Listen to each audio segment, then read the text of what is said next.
All right, all. In this part of the podcast, we're going to talk about the Age of Sigmar stuff from the Warhammer World Championships reveals, aren't we, Phil? Yes, we are.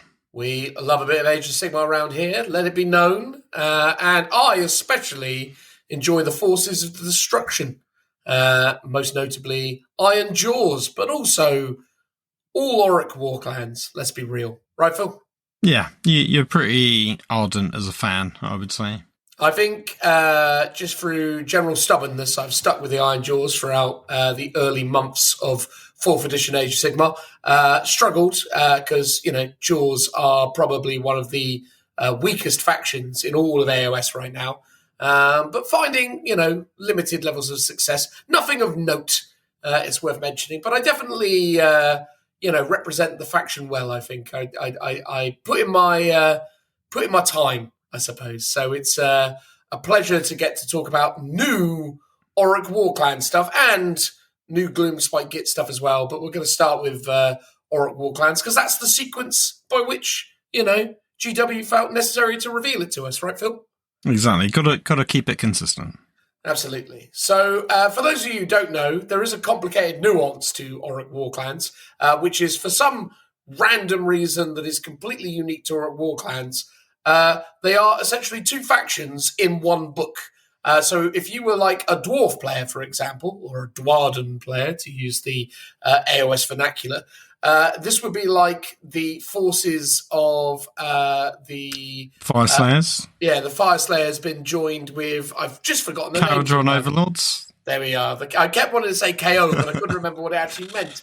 So it'd be like those two things smushed together. Although greater efforts seem to be being made to give Iron Jaws and Cruel Boys their own unique identities. We have, of course, with the release of this upcoming Warclans book, Orruk Warclans book, seen the nail in the coffin for the forces of the Bone Splitters. The old Savage Orcs are now basically, legends and supported as such for the preceding 7 to 8 months. But essentially, the forces of the Orruk Warclans are currently now just Iron Jaws and Cruel Boys, and it feels quite logical that in the fullness of time, Cruel Boys and Iron Jaws will become their own separate thing. But for now, they're still holding on to it being one thing, which is odd, I'd say. Yeah, I mean, personally, I'd prefer them to be their own separate books. It feels like there's enough of a range for Iron Jaws after the last lot of releases that he did a few, what was it, like 4 or 5 months ago now? Oh, yeah, no. Well, more than that, actually. I think it was closer to, crikey, it's actually getting on for like a year ago almost. What, the big pigs? Big Pigs. They were so they were released as, I think they were the second of the saga books. Well, not the saga books, the campaign books. Oh, God, you're right. They did come out. And they were announced at the same time 10th edition 40k was announced. Yeah, but some of those books were in the start of this year. Some were, but that one wasn't. Okay. Sure. Well, fair. So it feels like since then they've had enough of an identity of their own to sort of justify their own book, and I guess with this lot of releases, they're sort of, slightly adding to that. I think the complexity is less so the Iron Jaws component, more the Cruel Boys component, really. Yeah. Cruel Boys are still quite a limited release. They are still quite a vast range in some regards. I mean, they're pretty well supported, but not to the same. I do really feel like in order for the Cruel Boys to stand on their own, they need a proper wave of releases, similar to what the Iron Jaws got. Yeah, like a second wave for sure. Yeah, but they didn't get that with this. So because of that, I guess, hopefully at some point we see some additional units added to the Cruel Boys, and then that will allow, the split to happen more amicably.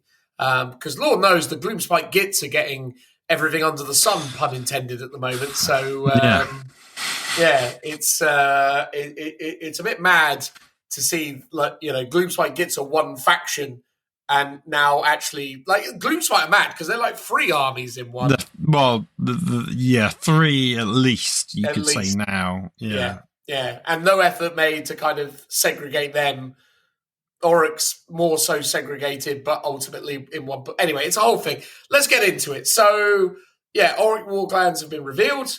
We got a nice new cover with a lovely Orruk of the Iron Jaws persuasion on the cover, which is really cool to see. It's a really cool piece of artwork. Not the most dynamic or interesting necessarily, but, totally functional within itself. My frustration with this is that, yet again, similar, I suppose, not that I made this complaint about the Krieg being on the cover of the Astra Militarum book, but, if this is going to be a book about Orruk Warclans and that incorporates Iron Jaws and Cruel Boys, sort of feels like you should have Cruel Boys and Iron Jaws on the cover of your book, Yes, I can agree with you in that respect for these guys. I sort of understand it more for the Guard book having Krieg on because they're the new model, set of releases. Whereas here, actually, the sort of the real model that we have for anyone is the Cruel Boys rather than Iron Jaws. So you would have thought that guy would be on the cover instead. But overall, they've had the Iron Jaws have had the bigger model range. So it feels like Cruel Boys are very secondary to Iron Jaws at the moment. I would have loved to have seen that kind of Predator-esque Iron Jaw and Cruel Boys kind of locked in embrace type situation, Arnold Schwarzenegger and I've forgotten the name of the other guy now. That's really bad. The guy in Predator that he Dylan. Yeah, the character name. Anyway, it doesn't matter. The point is look, I mean, whatever. It's serviceable. It's fine. It's not as good as the Skaven cover. It's better than the Stormcast cover. That'll do, right? That'll do. Then we have ourselves the Hoggrot Slitterboss, which, I can't lie. I kind of feel like it's a bit of an own goal, or not even necessarily an own goal, but a bit of a miss for Orruk Warclans. Okay, fair enough.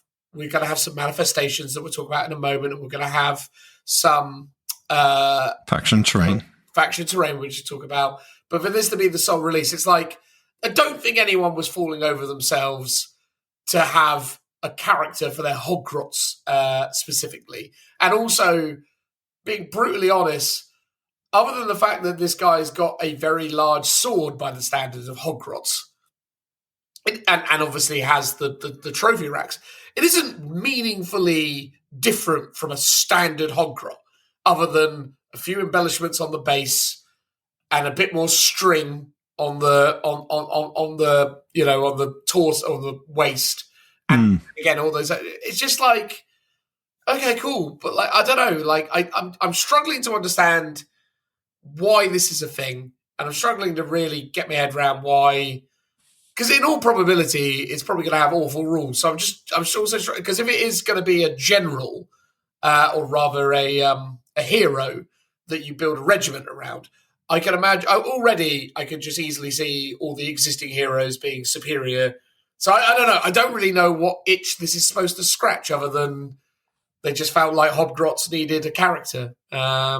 Which, okay, fine, I guess, but I just don't understand it. It's a real chocolate fire guard as far as I'm concerned. It's like it just doesn't seem like something anyone needed.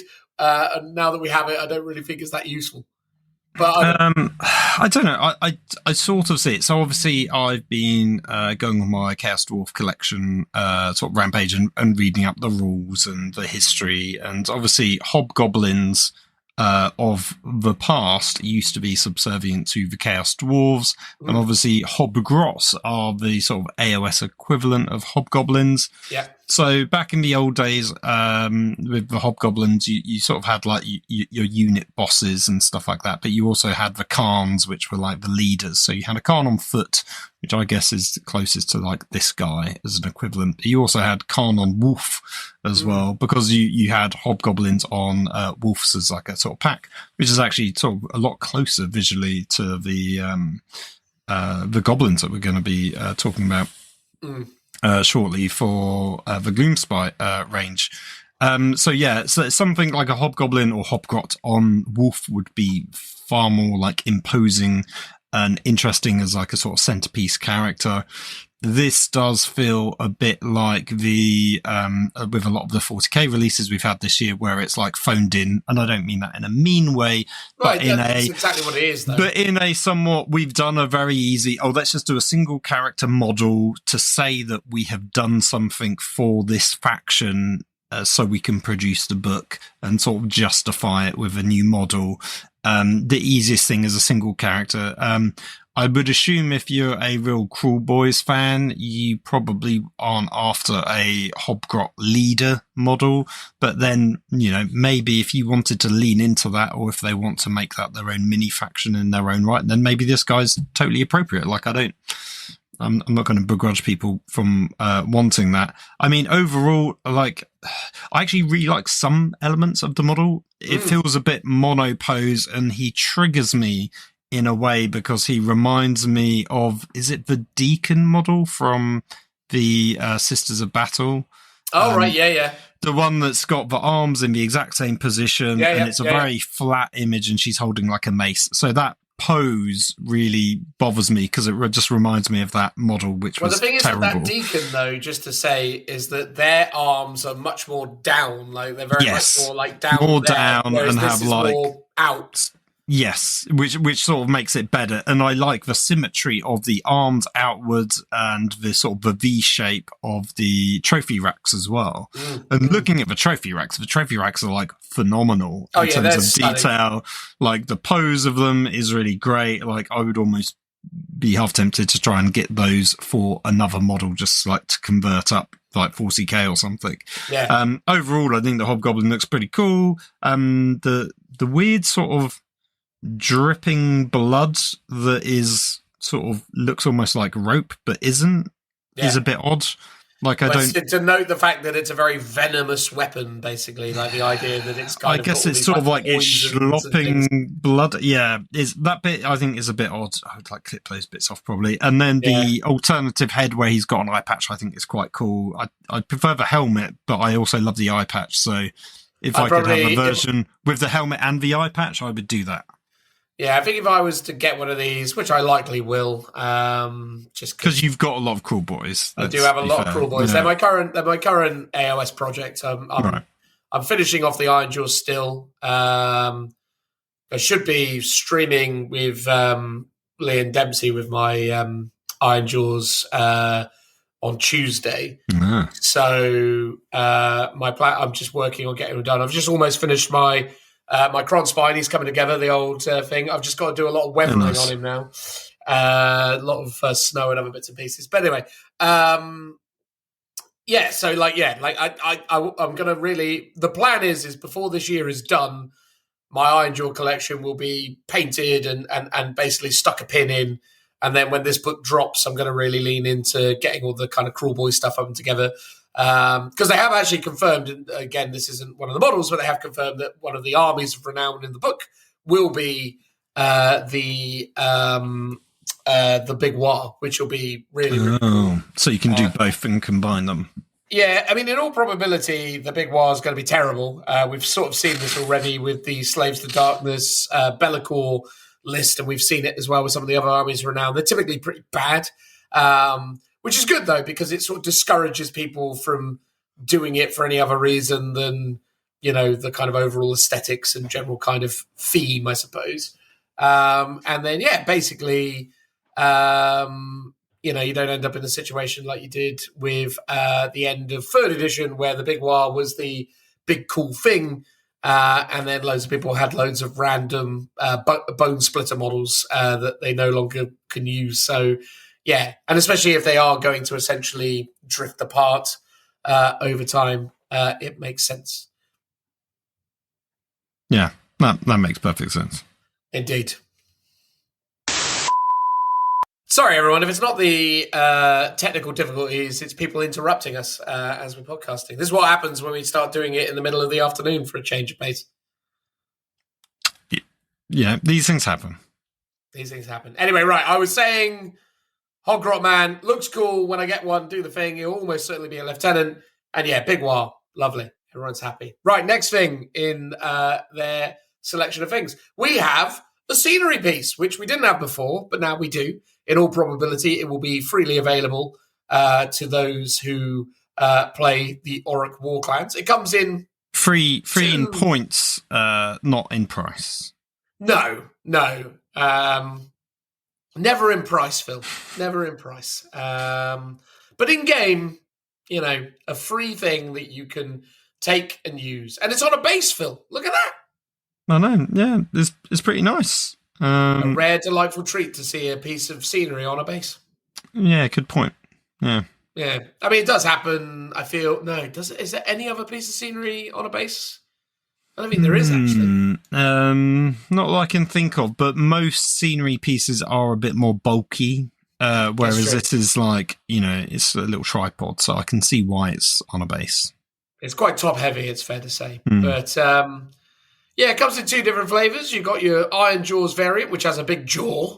To be fair, they both have pretty big jaws, but this is more irony in the jaws. It has this sort of tusky bits and... kind of bare skull face. And then if you're looking at it more from a Cruel Boys perspective, it's got a bit more swampy gunk going on, one of those quirky shields, and also a mask affront its face, which is, a slightly different vibe. Scenery pieces have been ever so slightly controversial in the game of AOS because as much as they do offer benefits, there are definitely circumstances where they actually attribute various negatives, most notably the way that characters interact with them for combat purposes. Basically, there's a lot of instances where highly mobile armies that utilize redeployment abilities actually benefit from having terrain features on the board because they can use them as like catapults for charging, because essentially you can deploy within 9 inches of a terrain feature in the movement phase using some kind of deep strike type ability. And then essentially in the charge phase, it can be a target of your charge. So effectively, you could, in some instances, be as few as 1 inch away from one of these things and then seek to make a 9-inch charge into something else. And even though you maybe fail that 9, you still get to kind of sweep on in to the terrain feature, and then using other kind of movement shenanigans, position yourself in a more advantageous position. So it is really interesting the way that terrain is kind of functioning at the moment in the game. So, yeah, because it seems like terrain doesn't count as a unit for your sort of 9 inches away that you have to be. But as you say, you can still charge it. So yeah, it does make it quite interesting. It's weird. It really reminds me of the 40k Orc totem piece that they have, which is the Stomper head. Do you remember that one? You mean the boss tower? Yes, yeah. It's basically the same thing, but it's an AOS equivalent of that, basically. It is the AOS version of the boss tower, no. Well, I mean, that's the general thing, though, isn't it? Ever since Dawn of War, orcs love some kind of totem pole / tower, and this is sort of like what they lean into. So, and you can position priest characters atop the tower, which is really cool. So in the example images, which aren't shown here, interestingly, I think they're in the video. In the example images, the Iron Jaws one, or it was on the live stream, I think. Anyway, whatever the case, the Iron Jaws one had a war chanter atop it, which makes sense, priest character, assumingly amplifying the priest effect. Very similar to the Altar of Skulls, or the Skull Altar, or the Altar of Blood, whatever the heck the Blades of Khorne. Yeah, there's a few. Even Luminef's got stuff that you can put a model in, and it amplifies either the wizard or the priest abilities. So it's either going to be pluses to your dice roll, increasing the range of your casting distance, that sort of thing. This one looks quite static, so I don't think it'll be moving anywhere, thankfully.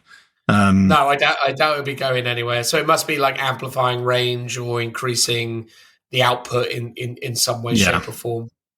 Which will be good. I mean, it'd be really good to see war chanters more kind of prominently featured in armies. I personally really like the war chanter. I think it's a really great unit option, but it kind of comes at the expense of some other things. And yeah, but I think that's really cool. And in the case of the Cruel Boys, the example that they had for the Cruel Boys was like their standard bearer. I forget the actual technical name of it, but they had the standard bearer. I don't believe that's a priest currently, but I guess maybe the idea is that you can put like a kill boss or this standard bearer in particular up there, and it amplifies your abilities of some kind. Yeah, which would be cool. I mean, again, we'll have to wait and see what the rules look like in the final product. But again, this is something that Orruk Warclans didn't have and now does, and speaks to what we'll likely see. So, Phil, the Night Haunts could get some kind of spooky terrain feature before too long. Yeah, I mean, I've been wanting like a mausoleum or graveyard of some kind for Night Haunt, or haunted woods. Anything like that would be really cool. And yeah, but one thing that really bugs me about AOS is that the haves and the have-nots when it comes to the literal free stuff that doesn't cost your army any points, that some have it and others don't, and that always feels a bit unfair, because it's for free, so there's no inherent balance in it unless you're somehow factoring that into the army balance as a whole, which you could argue you could do, because obviously Nighthawk were doing quite well at the beginning of the edition and they don't have a faction terrain piece, so it's obviously not game breaking to not have one. But yeah, I think it would be nice if every faction does get one, and this could be the sign that's the case. So obviously Skaven, when they first came out, they've already had their faction terrain piece. Stormcast got a new faction terrain piece because they didn't have one before. So, and then Cruel Boys have got one. I believe Save to Darkness had the Chaos Portal from the last edition. So yeah, so it's the that thing, the thing where you roll dice and put them on it. And so they had one already, and that's all the factions for this year so far. So far from what we've seen, every faction has a terrain piece, or if it didn't, it's been given one this edition. So hopefully that means everyone will get a faction terrain piece this year. This edition. So that's a really good sign going forwards if that's the case. If they don't do that, I'll be quite annoyed and I'll shake my fist. I mean, it's been interesting to see what happens with the Gloomspite stuff, because obviously, we'll talk about that, but their terrain feature is currently the Loon Shrine, which is a very moon-orientated, mushroomy, sort of dank thing. So it's going to be interesting to see with the new range that are very different from that, if they add something new to it, which they probably won't, but we'll get into that in a second. Well, yeah, I was going to say, sorry. Well, interestingly, the way the Loon Shrine works is actually it has a specific benefit for each of the sub-factions within it. So whether you're the Troggoths or the Loon guys or the Squigs. So it sort of does cater for it in terms of the ability. So I guess it'll just bolt on an extra one for the new models. Yeah, maybe. It's just the fact that these new Wolf Rider ones are so... Anyway, we'll talk about that in a second. And then lastly, manifestations. We now have a Big Ed that looks like the top of a Weird Knob Shaman's pole.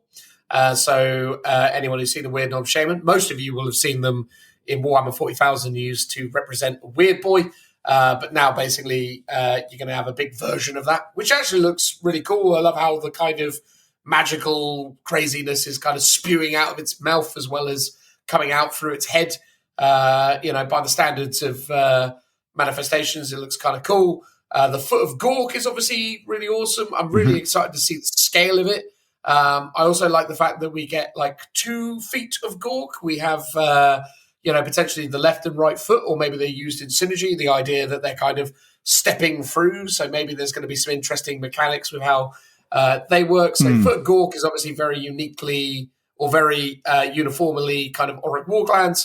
I'd say that the big skull head with the thing is kind of more towards the Iron Jaws, and then more on the Cruel Boys side of things is this weird swampy pit, which is definitely more fitting for the Cruel Boys. But I would assert usable, obviously, for Iron Jaws as well, evidently. But again, this is one of those instances where the combining of both start to feel a little bit strange, because it's you've basically given me one Ironjaws thing, one Cool Boys thing, and one generic, which is like, all right, fine, I guess. But yeah, it's just a bit odd. Yes, I see what you mean. Because the Swamp one feels like the weakest, like thematically out of all of them, whereas the Foot of Gork has been around since the early days of Warhammer Fantasy. Yeah. I remember. I'm trying to think. I always get confused between 4th and 5th edition. I think it's a 5th edition box set, and that had like little templates for the feet and stuff like that. And they probably, had them even before that. So, yeah, the concept is a staple. They used to have a template, didn't they, for a giant that fell down? A fallen giant. Yeah, you had that. Yeah, so you had all sorts, which was great. It was good. So it's good to see like a sort of physical 3D manifestation of that spell now. That's very cool. 3D manifestation of that manifestation. Yes, exactly. Yeah, there you go. And look at this. We're finally going to get, as if we've been waiting forever, but now Ironjaws have a Spearhead. And I'm telling you, Phil, Spearhead is a good game. I know you know this already, but I'm saying it to you as if you don't know, so as to inform the listener who may not. Well, here's the thing. I don't know. Well, I assume it is, but I've not actually played it. Have you not played it? No, I haven't had a chance. Oh my God, it's brilliant. No. Why aren't you playing Spearhead? Because my Nighthaunt models aren't compatible because I don't have the required models to do it. And obviously I don't really have any other Spearheads. Phil. Get them.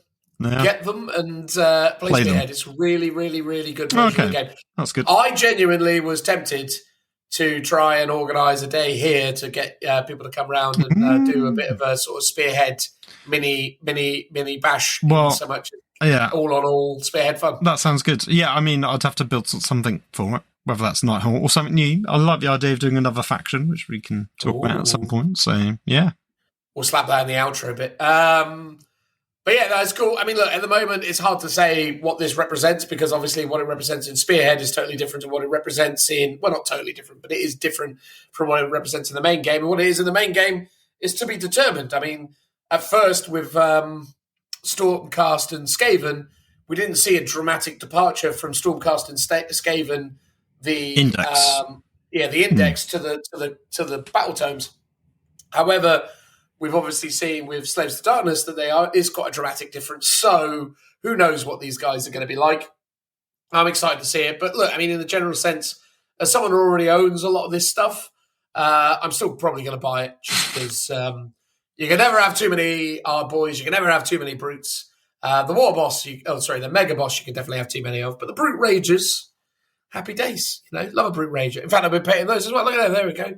Although these are the Wabba variant, the weird ones. The spell ones. The spell ones. The ones with the ward save. The worst of the two. I'm convinced these will be the next hot thing because they're terrible. In the next edition. Or when this battle tome comes out. When the battle tome comes out, mate, my God, they're going to be transformative. Anyway, so yeah, that's Ironjaws, or rather Orruk Warclans and all of their fun stuff. Obviously, as well, if people are wondering what's going on with the Cruel Boys and their Spearhead, they already have one, and it's really good as well. I've been playing that mostly, and I love it. It's fantastic. So keeping it on destruction and keeping it AOS, the next thing we got is the Gloomspite Gitz Mob army set, which is such a departure from Gloomspite Gitz. It's wild. It's almost like, Phil, this was made for a totally different army in a totally different rule set. I mean, I don't think that's the case, but I've seen the rumour mill talk about how these could have been for the old world because the character, the Khan on Wolf, shares the same name and I think the weapon as a character from the old world. So either the specialist game design team saw this and pinched the name for their old world character, or it's the character has been in Warhammer for forever. Well, I was going to say, or it's a character that's been in Warhammer forever, which I suspect it might be the case, in which case they're both just nodding to that same character and it's a pure coincidence. But I mean, because we've had the Snarlfang's Wolf Riders, I think, originally came out in the old world, which I got because I was converting the Wolves up again for my More Time project by taking off the Riders. But they were really beautiful sculpts. I really loved the look of those. Yeah. I sort of fell in love with them. So it's a shame to sort of destroy them and make them something completely different. And then they got their own Wolf Riders, I think, as well. That came out relatively recently, or not too far ago. And now we have all of this, which is like, turning them into their own like mini faction within the Gloomspite Gitz faction, which is interesting because, as we were sort of just saying, it's like you've got the Loon Clan. The Loon Clan. Is that right? Yep. Loon Clan? Loon Clan, something, which is basically all the hooded guys, which are quite a lot of old like Airwest sculpts, and the Spider. A lot of new stuff as well. That's true. Yeah, that's true. And you've got like the Spider Riders. That's sort of like one distinct like faction within Gloomspite. Spider Riders. Yeah, Spider Riders are like their own thing, really, because they're almost like tribal, aren't they? Yeah, more of a like a sort of savage orc. Weird Spider Rider. Yeah, so I think in a way they get lumped together, but ultimately visually could be two completely separate things. Then you have the Squigs, which is almost its own thing. Well, they're in the Loon Shrine side of things. But so I mean, rules-wise, they do get sort of their own sort of special rules between the regular guys and the Squigs, maybe. But you could visually maybe stick them all together. Then you've got the Troggoths, which are the trolls, which can be its own army. There's an army of renown for them, and they're the things I've been sort of eyeing up recently, going, oh, they look quite good. Nice. So and then they're their own thing. So that's at least potentially 3 to 5 separate factions, depending on how you want to split it between visual aesthetics, rules, things like that. Then on top of that, you've now got these guys as another sub-faction within themselves, which is, I mean, they look great. So let's dive in. What's your first thoughts on the Khan model?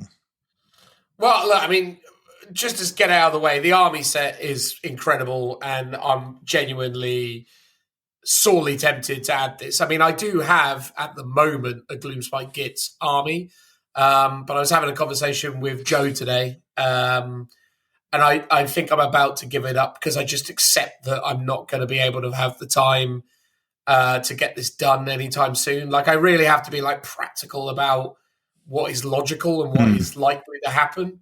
And like, it's so tempting. Like, I get this I get this as bad as any of you dear listeners, in the sense that the sense of like desire to own the new cool thing and to collect and have, like, I look at this and I go, oh my God, I want it so bad. I want it. And then when I get it, it's like, cool, that'll go on a shelf. And then I'll never get around to it. And it's like, you know, the Gloomspite have been in my ownership now for 3 years, maybe longer. They were the first AOS thing I ever bought.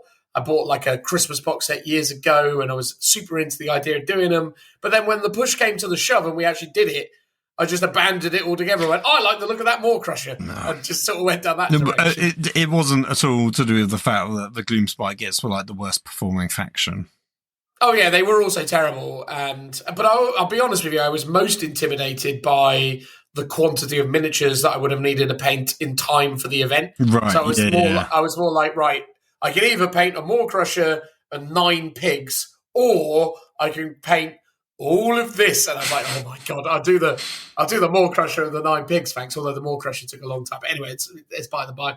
But yeah, so like, currently I'm a Gloomspite Gitz owner, but Joe's expressed an interest in this box set as well as the faction, and I'm just like, you know what, like, you know, I'll give it to him for a good price, you know, and get it out of my life, and then if it is that down the road I regret it, I could just buy stuff, you know, again in the future. But for the moment, I think I have to be practical and realistic. I think for now, Crawl Boys is the go for.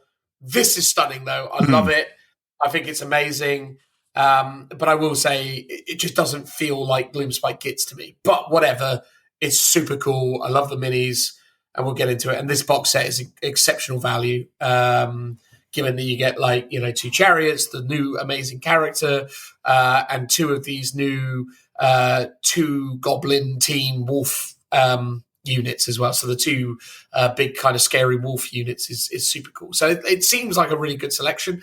I hazard to guess that this probably plus a couple extra things which they're showing here, and obviously the existing Wolf Rider minis will pretty much get you an army pretty straightforward. That's one of the great things about AOS is you buy one of these box sets and you bolt on like a spearhead, or you bolt on like a couple of boxes, and you're at 2,000 points, right? Like the game is so much more, low model count. So not for all factions, but on the whole, for more so than 40k on average, I would say.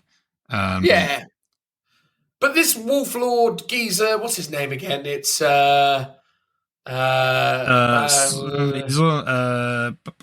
it say there? I don't even see it. But this guy, whatever his name is, he's a stunner, isn't he? I mean, I love the fact that from a lore perspective, the idea that it's actually the wolf leading this and the guy on top is just replaceable. Like, I love that idea. Like the idea that over the years there's been loads of different Gitz, goblins that have occupied the seat, but ultimately the wolf has been the same for ages, and the idea that they're constantly being replaced, I think it's just cool. I think the model is stunning. The rock in the base is tremendous. Like the pose of it is phenomenal. Everything about it is stunning.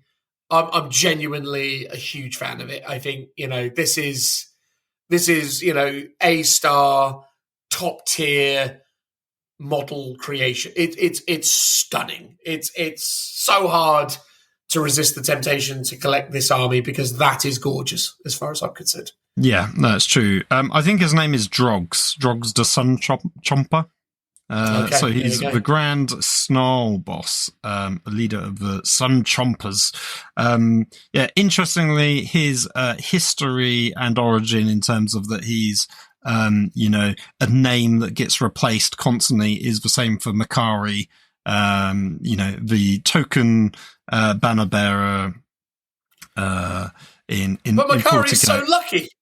Yes, but also I think when he dies, Gaz Skullfracker can't be upset, so they just get a new one in to replace him. Like the goldfish, I believe. I'm pretty sure that's the same story. No, mate, that checks out entirely. I love it. But no, I love this mini. I mean, what's your vibe on the miniature though? You into it? You dig it? Oh yeah, no, I think the pose for the wolf is really great. The guy with his eye patch looks awesome. It's great. I like that he's a bit fat as well. Yeah, I quite like that. Like, if you're going to be the big boss, you're going to get some luxuries more so than your regular guys.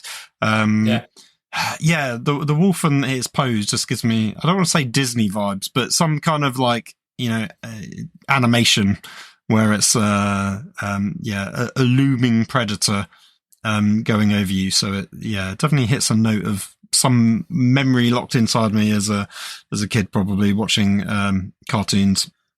Or maybe that thing from the Never-Ending Story, the wolf thing from that wasn't called a wolf; it was called something else. Oh, probably. There's I remember that. Yeah, them and hyenas. In shows are always like the Lion King hyenas, something like that. But it's a really cool mini. Like, I'd love to see it in person. I mean, I'm less keen on the version where he's not got the hat on or the helmet, even. But there we go. Oh no, I love that even more. He just looks more really fat and lazy. Roll. Yeah, I love it. But I prefer, as a fat man, I'm always in favour of the fat. Yeah, but that is it's such a cool model. It's a sort of model that annoyingly is so good it just, as you say, makes you want to collect the faction. And that does it. So no complaints. It's probably a 10 out of 10 model, I would say. 10 out of 10 model. Yeah, I mean, like, there's nothing I can think that I would be like, oh yeah, that looks off, or I would change that. Like, the painting on it is phenomenal, especially on like around the rock and stuff like that. That looks great. I love that kind of pose. Oh yeah, it's just so good. Just so good. Next along, we've got these new Wolf Rider geezers, the dual team. So 2 little gobbos upon the back of a probably rather large wolf. Again, all really great. Love them. There's not really much to say other than they're stunning. I guess, practically speaking, the idea of 2 goblins being able to show a level of cooperation required to both ride one wolf is unfeasible. But ultimately, putting that all to one side, I think it is, really cool. Yeah, because didn't they say that they've raised them from pups or something like that, which feels quite unrealistic as a life expectancy of a grot, really. But good on them if they've managed to live that long. Well, exactly, especially grots that live amongst wolves all the time as well, right? Yeah, I'm surprised they don't get snacked on from time to time. Well, exactly. I imagine they do better than the 15 minuters, but maybe not by much. Yeah. Was it the 15 or 50 minuters? I always forget what the old aircraft regiment was back in the day, or whatever it was. Oh, it was a Blackadder joke, if nothing else. I don't actually know if it was a real thing, but it did feature in Blackadder. Okay, so it might have been. They were called that because that was their life expectancy. That was basically what it was. Fair. Anyway, yeah, they're cool though. Love them. Again, this is one of those things where it's a cool concept. Maybe doesn't marry up to the world that they're creating, but it is cool to see. We've also got the chariots, which are just stunning. There's so much to love about these chariots, but most of it is really just the kind of posing and the energy of the goblins themselves in the actual chariots, all the energy and the kind of raucous sort of madness of those occupants. It's really cool. I mean, it's a very, very, very cool evolution of the fantasy goblin chariot, which was itself a really cool figure, if not just a bit let down by the static wolves that towed it. But these are just amazing. Yeah, no, they're really phenomenal. I think sort of the downside for me is that they're too good and complex. It feels like it'll be an absolute nightmare to build and paint. It'd be hell on earth. It feels like it would take a long time to do, even if you weren't trying to do it to a great standard. If you just try and do a basic tabletop standard, it feels like it would just take forever to do these. And I think sometimes when I'm looking at an army, it's not that I want to smash it out really quick, because I do want to take my time and do it well. But I feel like I know I'm quite a slow builder and painter and very methodical about, cleaning up mold lines, drilling out bolters and, all sorts of stuff like that. But, I don't want to take 5 years to build up an army. And it feels like this is how long even this small army would take me to do to the standard that I would be happy with it. Yeah, I don't disagree with you, mate. It's always an issue with miniatures that involve a diverse range of different textures and also different palettes and designs, because obviously the wolves are very different from the goblins, which is very different from the actual war machine, which, again, the whole thing, it's got so many elements and they all need to be respected in their own individual right to bring together a kind of consistent whole. But then, it's a lot of work that even just the and again, one of the things that always irritates me about these kind of miniatures is in a way what you want is a miniature that you can put together, undercoat, start playing it on the tabletop, get a feel for it, and then paint it over time. The issue with this stuff is really you really have to just sub-assembly this stuff, which kind of means that you can't use it until it's done, and then it almost sort of, I don't know. I always used to like that arrangement where I could start using miniatures straight away and then paint them over time. This feels like something that I'm I literally have to labor over it for, a month just to basically be able to use it. That in a way is great motivation though to get it painted, but I understand the immediate desire to do stuff. It's sort of like one of the reasons why I was looking at the Troggoths, just because it's because I've been playing Nighthaunt. They're very flimsy, they're very fragile, bits of them snap off quite a lot. And I just want something. I hear if you drop laptops on them, they don't love it. Well, yes, but yeah, I certainly didn't like you dropping a laptop on it. That is for sure. However, that's why. Whereas a Troggoth, he will just take that on the chin and be like, "What else?" He'll just bench press it and be like, "Whatever, mate, off it goes." Exactly. So that's why I've been looking at just more robust models as a whole. And unfortunately, this army, as much as I love it, it falls into the category of I've already got a cavalry army with my Nighthaunt. I don't need necessarily more cavalry models, as cool as cavalry always is. They're certainly not as fiddly as the Nighthawk models, but they're definitely got fiddly bits to them, and they're certainly complex in terms of the build and paint process. I think the thing you do need to respect, though, is the scale of these things. So they're going to be quite small as well. That is true. Yeah. It's going to add to their fiddliness. This is where they go, Gloomspite Gitz are all about the moon, remember? So that's the cover of their special edition Battle Tome, where they kind of go, Gloomspite Gitz, moon. But then that's the new cover, isn't the moon, but that's the shields that these guys have. So I think this is the sun instead. The sun, which is sort of weird. Which is the weird aspect of it, because this is all very sun worshipy, isn't it? Like they've come up with this lore where they're using their armor to reflect the sun. Oh, yes, So they use the sun as like a weapon, because obviously the Gloomspite Gitz lurk in the darkness, and the whole idea is they worship the moon. Yeah. So basically, do you want the daytime guys or the nighttime guys? Which is weird. I mean, obviously they're going to have to explain this away and come up with a reason why now all of a sudden there's a bunch of Gloomspite Gitz that are actually fighting alongside each other, potentially. Sods, or whatever you want to call them. But Sunshine Sods, there you go. That could be what their name is. As limited run covers go, looks fine. It's quite a nice piece of artwork. Very classic fantasy stuff. Yeah.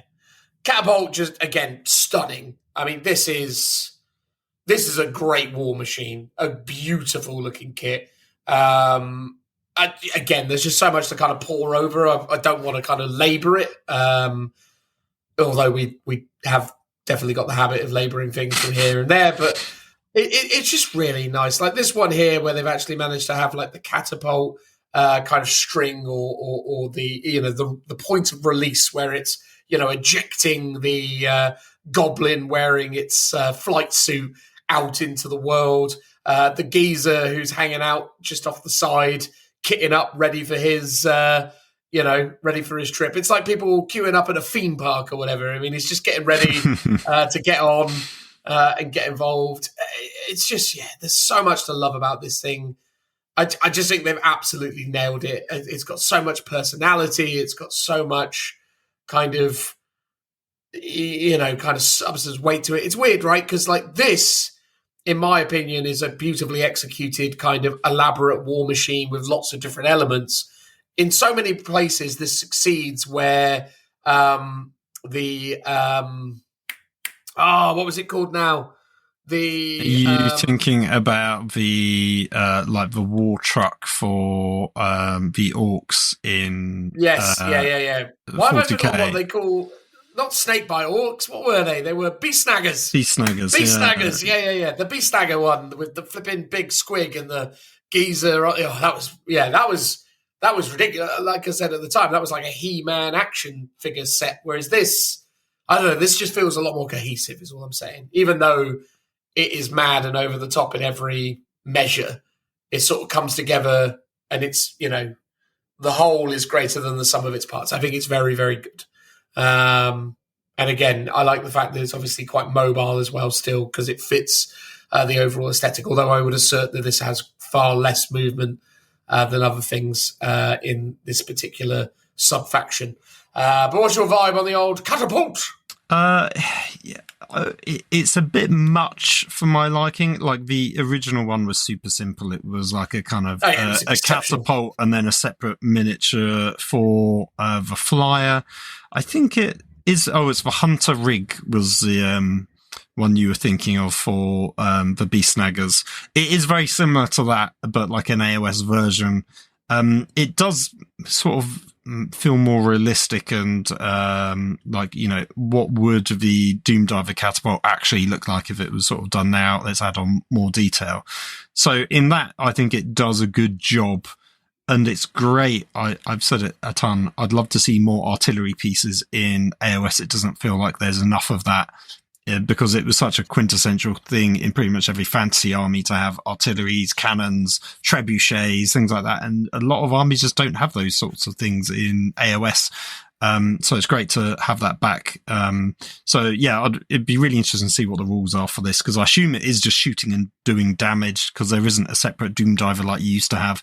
So I assume, you're not seeing them land or do anything. It's just, doing, I presume, hits from a distance at people. Again, my only criticism is it just looks really fiddly and difficult to build and paint up, because it's so detailed.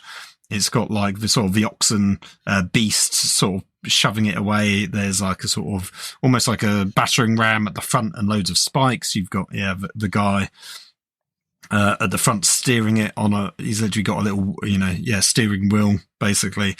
It's kind of mad. It's a beautiful but mad, I would say. It's probably the weakest model out of the set from my taste, but it is very cool and great to see that the Doom Divers made its way across into AOS with a new iteration of it. So I'm not going to complain too much. I don't entirely disagree with you, but I still think it's strong. I just don't think I don't entirely disagree with you that it's probably the weakest of this set, but I still think it stands up really well. Yeah. But I agree. I'd hate to build and paint this thing. It would be a nightmare. It does, as you say, it gives me sort of flashbacks to the kill rig. It's just got a similar sort of proportion and silhouette overall to that, which was just a bit odd. I find the kill rig less offensive today than I did when I first saw it. I think as with anything like Centurions for Space Marines, you get used to it over time. But it's can't get used to Centurions. Well, fair. And then we have heroes on chariots, which are really cool. So you've got some sort of loon boss type character here riding along in a chariot. Snarl boss basically. He looks really big. Yeah. Well, again, I think that's probably an indication of the scale, which is to say that these will be quite diddy. Again, like we see a lot of representation of like the snotlings here as well, which is kind of cool. Again, they actually, I forgot to mention, but they also have a snotling operating the actual mechanism on the catapult. So I think that as well is another reason why people can probably correctly point to the notion that this would be or was intended to be more of an orcs and goblins release rather than an AOS release, because it does lean into things that, again, haven't necessarily been frequently featured. Like if this was Gloomspite Gitz oriented, I would assert that they would have used squigs in place of like snotlings in places like that. But maybe that's me gripping at straws. To me, these feel too overly designed and complex for an old world design, so I can't see them. Well, it depends what old world was supposed to be at one point, isn't it? I think old world now has kind of migrated into being a bit of a kind of classic range. Yeah, you're right. That's fair enough that it might not have been at one point, but I mean, who's to say? I wouldn't be surprised that they've just taken a lot of the elements a bit like because these feel very visually similar to the Crawl Boys, I would say, so it doesn't seem out of place for AOS. But do you remember when the Crawl Boys first came out, they seemed so strange in comparison to the Iron Jaws, because the Iron Jaws are very kind of chunky and almost like cartoon like, whereas the Crawl Boys are very like sort of realistic and sort of true scale in a way, and sort of quite creepy. I've always put them down in they've got sort of Labyrinth, Dark Crystal vibes to them, more so than like the Iron Jaws and kind of classic Warhammer orcs.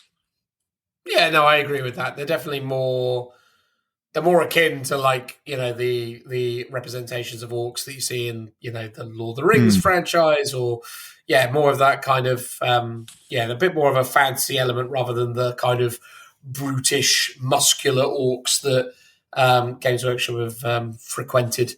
But it's cool to see that you get like these hero options. It's cool to see that like there's now like this shaman geezer as well, which is super cool. Like they're just, it's so mad. It is absolutely mad. I mean, like, I question the overall aerodynamics of having that up there, but ultimately, they obviously are used to going fast. They know what they're up to.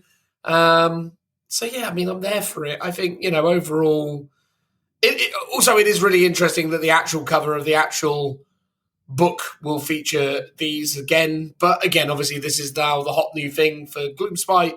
It's going to be interesting to see as a battle tome how much stuff is in it, because there is quite a lot now of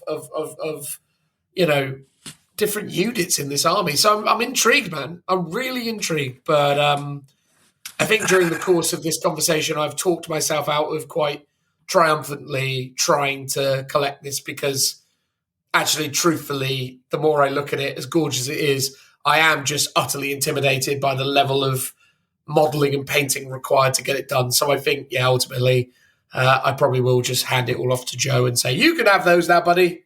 Cheers and thank you. Fair enough. Although if you do have some truck-offs you want to get rid of, send them my way first. I'll happily take a look at them. They're yours, mate. Oh, thank you very much.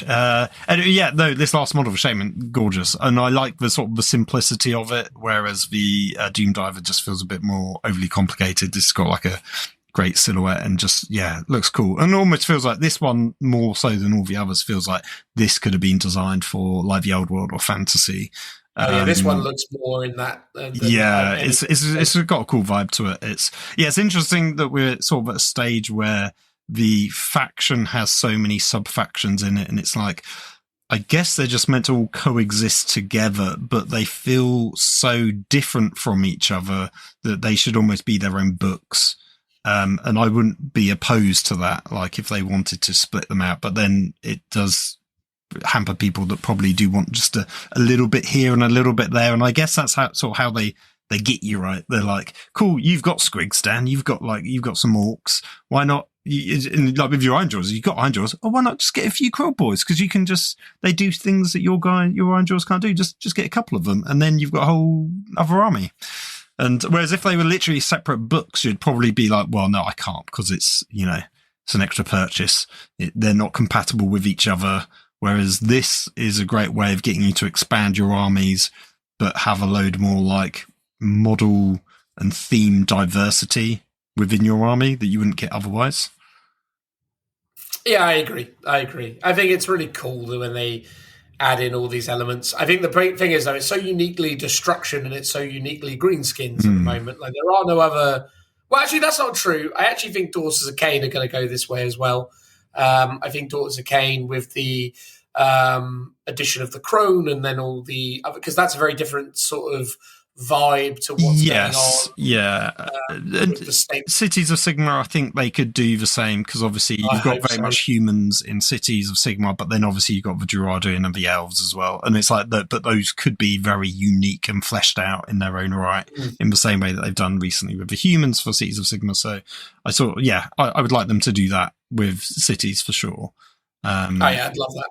I'd love that. I think that's what they need to do with Cities is...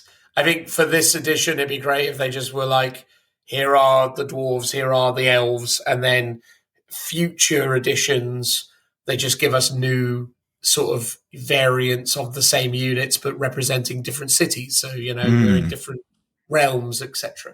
But look, on the whole, I'm really happy with all the AOS stuff. It's a really meaningful update.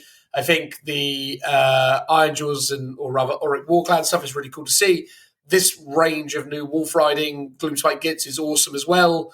Even if they aren't really Gloomspite Gitz, they're more, as I say, Sunshine Sods. But nonetheless, this is a really cool thing to see, and again speaks to the overall awesomeness of AOS. And I'm there for it. I love it. I'm really happy with it. I think it's great. The only real letdown was really the Hobgrot boss, which was a bit sort of like but whatever. I think the overall element is positive, which is great. Yeah, not everyone can have a great full release like these guys have just got. Exactly. As much as you would want every army every year to get like a huge release, it's just not possible. So one character is obviously the bare minimum, and it's fine, and it's an all right model. But these guys are sort of blow it out the water in comparison. Whereas if it was a Hobgrot on the wolf like that we've seen with these guys, then it would be maybe less of an issue, because that's like a real cool sort of centerpiece mini. Yeah, I always wanted, because again, it was heavily implied with the Hobgrots that there was an element of Chaos Dwarves coming in, and maybe there still is going to be that element as well. There's been some teasers in like the sort of a Hashut god. There's been some teasers on some maps and some references here and there. They like to leave their little cookie crumbs or breadcrumbs for us to follow. And maybe one day Chaos Dwarves will come out. If they do them in this edition, that would be amazing. But because it could have been the Hobgrots were originally designed with that in mind, and then they were like, well, let's just bolt them onto the Crawlboys to flesh out that range, or it was always designed in that way. And maybe these are the Free People's versions of the Hobgrots before they get enslaved by the Chaos Dwarves, or maybe we see alternative Hobgrots with them. I just like the idea that actually, the Hobgrots are like a bridge, and then it creates an opportunity to kind of overlap the idea of Chaos Dwarves with. Because again, the Crawlboys are such that they are sort of dastardly and malicious, and I like the idea that there is some synergy between those two things. But regardless, look, at the end of the day, it's a cool series of releases for AOS. Well done to everyone involved in that. It looks great, and excited to see more variations of both, Orruk Warclans and Gloomspite Gitz going forward. So honestly, thumbs up. The only thing I was surprised about is that we're still not seeing any Magakin and Nurgle stuff, which was heavily rumoured to be the next thing to come along. But hopefully that's not far away. But look, at the end of the day, that was us talking about AOS. So we're going to move on to the next thing. Transitional noise.